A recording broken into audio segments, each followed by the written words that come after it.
Hello everyone. Class 10th history के second chapter nationalism in India के part 3 के बारे में आज हम डिस्कस करेंगे।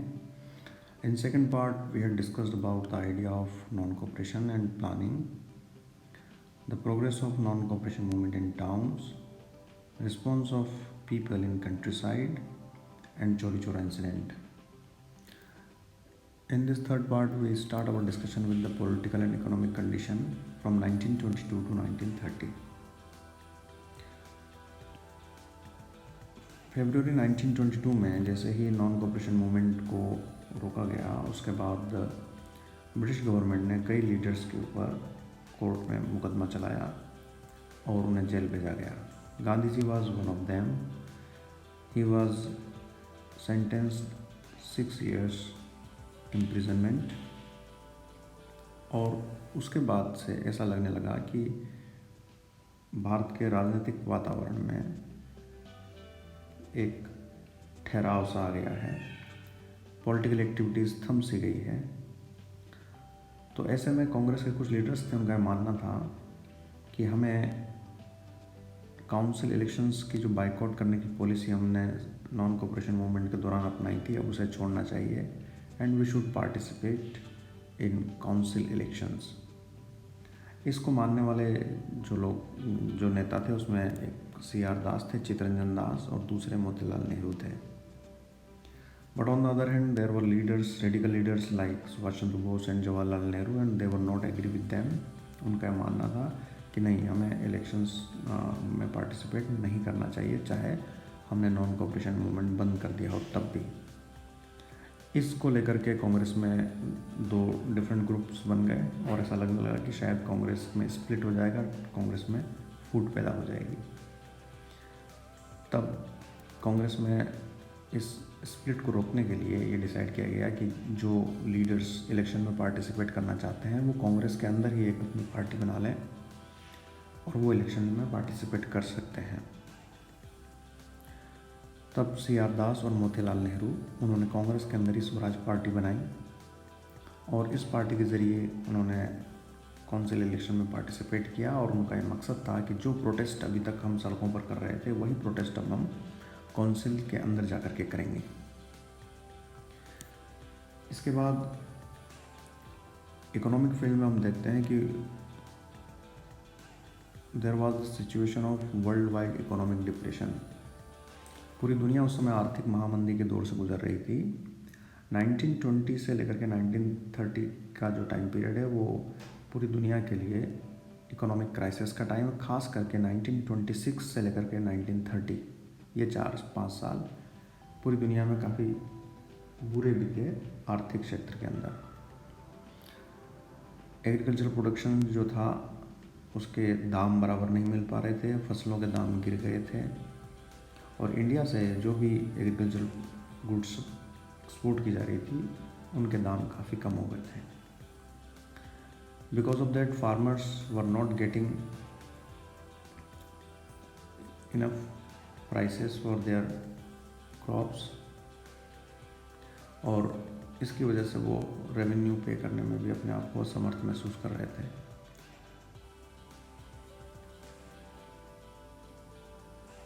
अब ऐसे सिचुएशन में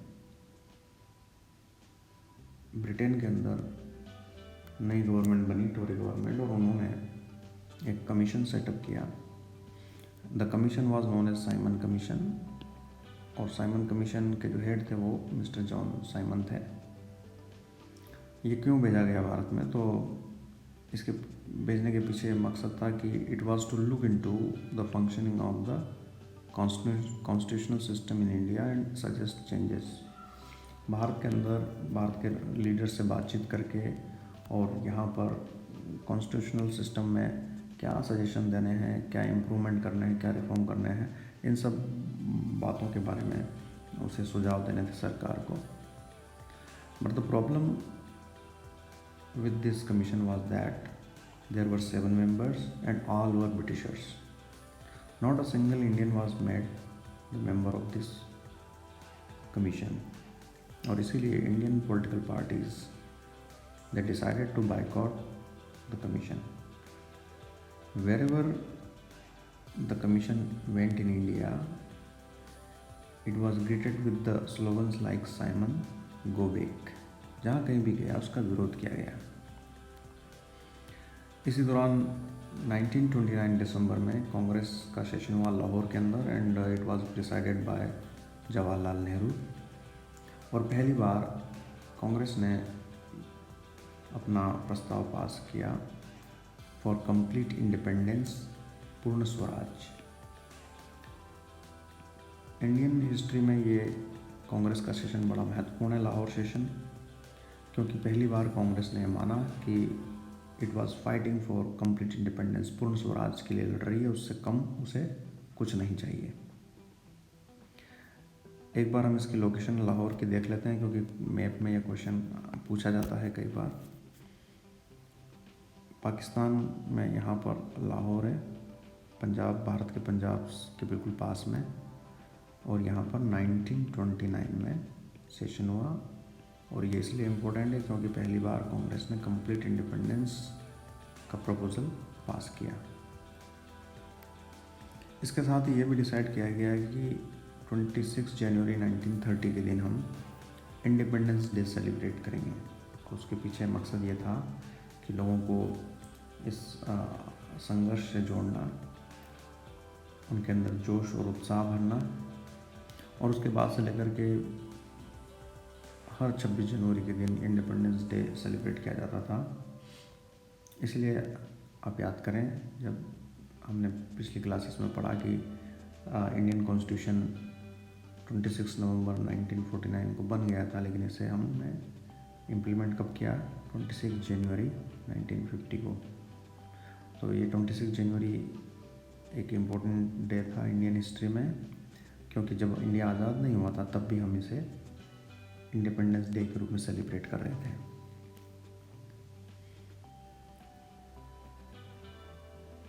चलिए अब हम बात करेंगे सिविल डिसोबीडियंस मूवमेंट की, जो सेकेंड मूवमेंट था which was launch by Gandhi, mass movement. Gandhi ने मार्च जनवरी 1930 के अंदर लॉर्ड इरविन के सामने कुछ डिमांड्स रखी, लगभग 11 मांगे रखी। वो जो 11 मांगे थी वो भारत के लगभग सभी डिफरेंट क्लास के लोगों से संबंधित थी, चाहे वो इंडस्ट्रियलिस्ट हो, चाहे वो फार्मर्स हो, चाहे वो वर्कर्स हो, सभी की डिमांड्स को उन्होंने इसमें शामिल किया था। लेकिन जो सबसे महत्वपूर्ण डिमांड थी वो थी एबोलिशन ऑफ साल्ट टैक्स, नमक के ऊपर जो टैक्स लगाती थी गवर्नमेंट, उसको ख़त्म करना। तो गांधी ने जो 11 डिमांड्स की उसमें सबसे इम्पोर्टेंट डिमांड थी एबोलिशन ऑफ सॉल्ट टैक्स। ये सबसे इम्पोर्टेंट इसलिए है क्योंकि सॉल्ट, नमक, हर व्यक्ति उपयोग करता है, चाहे अमीर हो या गरीब हो, चाहे वो किसी भी धर्म, मजहब, जाति का हो, सभी को नमक की आवश्यकता होती है खाने में, भोजन में। और उसके ऊपर गवर्नमेंट ने टैक्स लगाया हुआ था और गवर्नमेंट की मोनोपोली थी उसके प्रोडक्शन को लेकर के। गांधी का यह कहना था कि नमक जैसी चीज़ जो नेचर अपने आप बनाती है, प्रकृति में बनता है, उसके ऊपर इस तरह से टैक्स लगाना और उसके ऊपर मोनोपोली रखना ये ठीक नहीं है। गांधी ने इसके साथ ही अल्टीमेटम भी दिया कि अगर उनकी डिमांड्स नहीं मानी गई तो he would start a mass movement again, फिर से वो एक बड़ा जन आंदोलन शुरू कर देंगे। 11 मार्च तक लॉर्ड इरविन ने उनकी डिमांड्स को अप्रूव नहीं किया, माना नहीं। तो 12 मार्च के दिन गांधी ने सिविल डिसोबीडियंस मूवमेंट को शुरू कर दिया। गांधी ने अहमदाबाद में साबरमती आश्रम से अपने फॉलोअर्स के साथ, ऑलमोस्ट 78 फॉलोअर्स के साथ 12 मार्च को उन्होंने अपनी साल्ट मार्च शुरू कर दिया, दांडी मार्च शुरू कर दिया, जो लगभग 240 माइल्स तक चला। और 6 अप्रैल 1930 को दांडी पहुंच करके उन्होंने पानी को उबाल करके नमक बनाया और इस तरह से उन्होंने सॉल्ट लॉ को ब्रेक कर दिया, नमक कानून को तोड़ दिया। एक बार मैप में देख लेते हैं, ये एग्ज़ाम में पूछा जाता है। तो यहाँ पर अहमदाबाद की लोकेशन, यहाँ पर गांधी का साबरमती आश्रम है, यहाँ से सॉल्ट मार्च शुरू होता है और कहाँ जाके ख़त्म होता है, दांडी में जाके ख़त्म होता है यहाँ पर। तो इस तरह से ये जो दूरी है लगभग 240 माइल्स की है और यहाँ आकर के उन्होंने नमक कानून को तोड़ा। जैसे ही गांधी ने नमक कानून यहाँ पर तोड़ा, भारत में जहाँ भी कोस्टल एरियाज थे वहाँ पर लोगों ने सेम स्टेप को फॉलो किया और उन्होंने भी सॉल्ट लॉ को ब्रेक करना शुरू कर दिया। इसके साथ साथ दूसरे हिस्सों में जहाँ पर नमक कानून तोड़ने की स्थिति नहीं थी, वहाँ पर दूसरी तरह के कानून तोड़े गए। जो फॉरेस्ट पीपल थे उन्होंने फॉरेस्ट लॉज को ब्रेक किया, उन्होंने अपने जानवरों को जंगलों में चराना शुरू कर दिया, वहाँ से फायरवुड कलेक्ट करना शुरू कर दी। जो फार्मर्स थे उन्होंने रेवेन्यू पे करने से मना कर दिया, चौकीदारी टैक्स देने से मना कर दिया। इस तरह से जगह जगह जो लॉज थे उनको तोड़ा जाने लगा, ब्रेक किया जाने लगा। यहाँ पर एग्ज़ाम में कभी कभी एक क्वेश्चन भी आता है कि सिविल डिसोबीडियंस मूवमेंट किस तरह से नॉन कोऑपरेशन से डिफरेंट था। तो नॉन कोऑपरेशन मूवमेंट में हमने देखा था मेनली कि जो स्ट्रेस था, जो जोर था, वो इस बात को लेकर था कि हम कोऑपरेशन नहीं करेंगे। लेकिन सिविल डिसोबीडियंस मूवमेंट उससे एक स्टेप आगे था, हम ब्रिटिश गवर्नमेंट को कोऑपरेट नहीं करेंगे और जो भी उनके कानून हैं, जो पक्षपात वाले कानून हैं, हम उनको ब्रेक करेंगे, उनकी अवहेलना करेंगे, उल्लंघन करेंगे। तो इस तरह से सिविल डिसोबीडियंस मूवमेंट में रूल्स को तोड़ने की बात भी की गई थी। ये डिफरेंस था नॉन कोऑपरेशन और सिविल डिसोबीडियंस मूवमेंट में। अब कानूनों को तोड़ने के साथ साथ फॉरेन गुड्स का बाइकआउट ये भी चलता रहा और जो लिकर शॉप्स थी उन पर महिलाओं ने पहरा देना शुरू कर दिया, धरना देना शुरू कर दिया। तो इस तरह से पूरे देश में ये कानून का उल्लंघन का दौर चलने लगा। पेशावर के अंदर जो आज के पाकिस्तान में है, वहाँ पर खान अब्दुल गफ्फार खान जो गांधी जी के प्रिय शिष्य थे, जब उनको गिरफ्तार किया गया तो लोगों ने बहुत ही उग्र विरोध किया।